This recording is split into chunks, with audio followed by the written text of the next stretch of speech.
A measure of central tendency is a summary statistic that represents the center point or typical value of a data set. These measures indicate where most values in a distribution fall and are also referred to as the central location of a distribution. You can think of it as a tendency of data or cluster around a middle value. In statistics, the three most common measures of central tendency are mean, median, and mode. Each of these measures calculate the location of central point using different methods.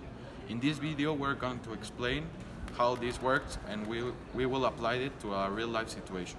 Choosing the best measure of central tendency depends on the type of data you have. In this post, I explore these measures of central tendency, show you how to calculate them, and how to determine which one is the best for your data. The mean is the arithmetic average, and it is probably the measure of central tendency that you are most familiar. Calculating the mean is very simple. You just add up all the values and divide it by the number of observations in your dataset. The median is a middle value. It is a value that splits the dataset in half. To find the median, order your data from smallest to largest, and then find the data point that has equal amount of values above it and below it. The method for locating the median varies slightly depending on whether your dataset has even or odd number of values.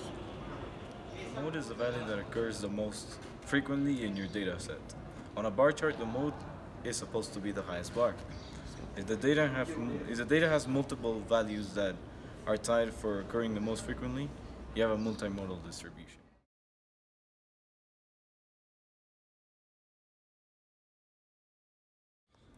The real-life application that we have for these are doing a survey with these questions.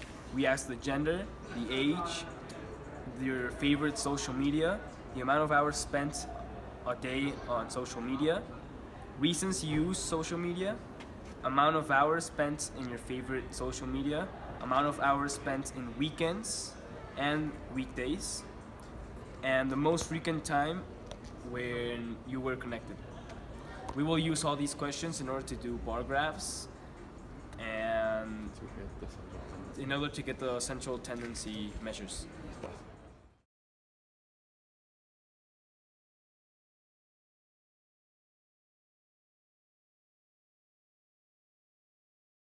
We use this survey because it is easier to gather data this way. The purpose of this survey is to be able to show how people handle social media. With this, we can represent with graphs and tables the data gathered.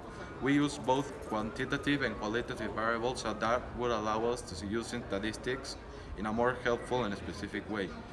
We will use central tendency measures such as mean, mode, and median to get different data from our survey gathered.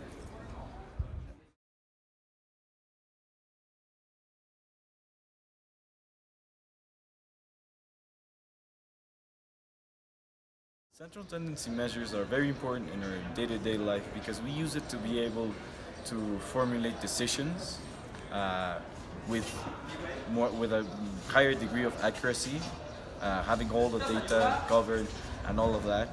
So it's very important. And as you saw in the case, it was able to give us information and we were able to build our own conclusions. Thank you.